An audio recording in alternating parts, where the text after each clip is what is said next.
사랑하는 애국 시민 여러분, 반갑습니다. 하나님은 저울을 속이는 사람을 미워한다고 하셨습니다. 선거는 후보자의 인품과 성과를 재는 저울입니다. 그 선거를 속이는 부정선거는 저울의 눈금을 속이는 일입니다. 따라서 부정선거는 하나님이 미워하시는 일입니다. 부정선거에는 반드시 하늘에 벌이 있다는 것입니다, 여러분. 그리고 부정선거는 지금 국회에서 일어나고 있는 입법 독재를 비롯해 최근 6년간 정치권에서 벌어진 모든 만악의 근원입니다. 33명 장관들에 대한 무분별한 탄핵과 청와대와 검찰, 감사원 등 정부기관 예산에 대한 전액 삭감, 윤석열 대통령의 합헌적인 비상계엄 선포와 그에 따른 민주당 좌파들의 무리한 내란 선동 등 모든 일의 근원을 파고 들어가면 거기에는 부정선거라는 절대악이 자리 잡고 있습니다. 부정선거는 우리가 대한민국을 지키기 위해서 우선적으로 없애야 하는 가장 큰 범죄입니다, 여러분. 며칠 전 4월 15일은 제가 부정선거 투쟁에 뛰어든 지 만 6년이 되는 날이었습니다. 6년 전 저는 부정선거의 증거가 되는 이해할 수 없는 통계치를 받아들고 부정선거와 맞서 싸우기로 결심했습니다. 저는 그 싸움이 단 몇 주면 끝날 것으로 생각했었습니다만 부정선거 세력의 강력한 저항에 막혀 벌써 6년간 그 싸움을 계속하고 있습니다. 그 6년은 저에게 고난과 고통의 나날들이었지만 저는 다시 그날로 돌아간다 해도 이 선택을 후회하지 않을 것입니다, 여러분. 6년간 이 싸움을 저와 함께 해주신 애국 동지 여러분들께 감사드립니다. 눈물을 흘리며 씨를 뿌리는 자는 기쁨으로 거둘 것이라고 했습니다. 우리에게 수고가 큰 만큼 하늘의 상급도 그만큼 클 것입니다, 여러분. 그러니 우리 지치지 맙시다. 서로를 격려하며 이 싸움에서 반드시 이 승리를 거둬냅시다, 여러분.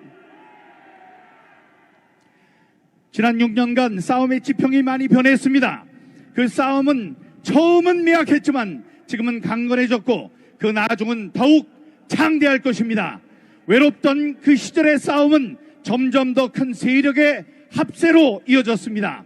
그동안 트럼프 미국 대통령과 전광훈 목사님, 황교안 전 총리, 윤석열 대통령, 전한길 강사와 이용돈 PD, 그리고 그 무엇보다도 반가운 20, 30대 젊은이들이 이 싸움에 동참했습니다. 바야흐로 우리의 부정선거 싸움은 어려움 속에서도 승기를 잡아가고 있습니다, 여러분. 그러니 지치지 마시기 바랍니다. 더 큰 용기로 함께 싸워갑시다. 새롭게 우리의 싸움에 동참한 분들 가운데는 참으로 반가운 분들이 많습니다. 많은 컴퓨터 프로그래머들, 수학을 전공한 많은 학생들이 이 싸움을 함께 싸워주고 있습니다. 게다가 무엇보다도 반가운 소식은 그동안 침묵을 지키던 통계학과 교수님들이 모이기 시작했다는 것입니다. 이들은 우리가 애타게 찾던 통계적 지식으로 지난 6년간 모든 선거가 실제로 일어날 수 있는 범위를 넘어섰다는 생생한 증언을 해주고 계십니다. 그 중에 한 분은 다음과 같은 놀라운 사실을 세상에 내놓았습니다.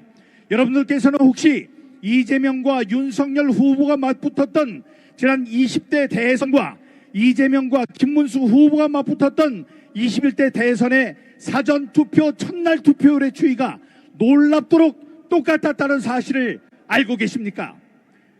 하나는 추운 겨울에, 하나는 따뜻한 봄에 진행된 선거였고 지난 20대 대선 때는 코로나라는 전염병이 전국을 휩쓴 때였음에도 불구하고 사전투표 첫날의 투표율 추이가 99.992%의 일치율을 보였었습니다. 이것은 도저히 일어날 수 없는 현상이었는데 이 교수님은 이런 일이 일어날 수 있는 확률이 3140년에 한 번 있을까 말까한 현상이라고 계산해냈습니다. 대통령 선거에 나타나는 통계치가 선거 때마다 늘상 일어날 수 있는 확률이 돼야 합니다. 그런데 3140년에 한 번 일어날 일이 지난 세설에서 벌어졌다는 것은 이 선거가 부정으로 치러졌다는 분명한 증거가 될 수 있다고 생각하시는데 여러분은 어떻게 생각하십니까? 또 한 가지 도저히 믿기 힘든 이해가 있습니다. 사전투표와 본투표는 대수의 법칙에 의해서 각 정당별 투표율과 득표율이 비슷해야 정상입니다. 그러나 지난 6년간 치러진 모든 선거에서 단 한 번의 예외도 없이 사전투표에서는 민주당만이 유리한 현상이 나타났습니다. 서울에 있는 425개 동, 경기도에 있는 599개 동 가운데 단 한 동의 예외도 없이 모두 사전투표에서는 민주당 후보만 유리한 현상이 관찰됐습니다.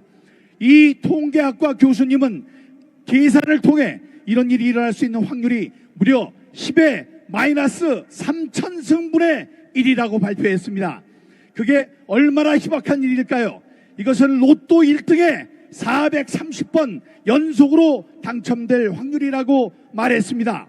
또 전 우주에 있는 원자 가운데 한 개를 눈을 감고 짚었다가 다시 그 원자를 맞추는 것을 38번 연속으로 성공할 확률이라고 했습니다. 이런 일들이 대한민국에서 백주 대낮에 벌어지고 있습니다. 여러분, 부정선거는 한낱 음모론이 아니고 이런 희박한 확률이 연거푸 일어난다는 것은 결코 우연이 아닙니다. 부정선거는 대한민국의 체제를 뒤엎기 위해 누군가가 치밀하게 계획하고 실행하는 대한민국 역사상 가장 큰 조직범죄입니다. 부정선거는 이념과 좌우의 문제가 아닙니다. 부정선거는 세계 최강국 미국의 현직 대통령을 떨어뜨린 무시무시한 적입니다. 부정선거 세력을 절대로 얕잡아 봐서는 안 됩니다. 여러분, 우리의 싸움은 의로운 싸움입니다. 무너져 내리는 자유민주주의를 지키기 위한 숭고한 싸움입니다. 한 사람이라도 더 진실을 알고 이 싸움에 합류할 수 있도록 우리는 노력해야 합니다. 우리 한 사람 한 사람의 목소리가 합쳐져 저 하늘에 이르게 되면 모든 것을 합력하여 선을 이루시는 하나님께서 우리를 승리의 길로 이끄실 것입니다. 그때까지 지치지 말고 서로 격려하며 싸워나갑시다. 저들은 역사의 발전을 가로막는 방해꾼이고 우리는 역사를 앞장서서 이끌어가는 애국자들입니다. 불의한 세력들이 우리를 감당할 수 없습니다. 훗날 역사는 위기의 순간에 떨치고 일어난 우리들을 나라를 지킨 선각자요 애국자들로 기억해 줄 것입니다. 저는 여기서 마지막으로 우리가 6년 전부터 외쳐왔던 구호를 함께 외칠 것을 요청드립니다. 우리는 분노하고 조직하고 외쳐야 합니다. 함께 외쳐주십시오. 분노하라! 분노하라! 조직하라! 조직하라! 소리치라! 소리치라! 감사합니다. 감사합니다.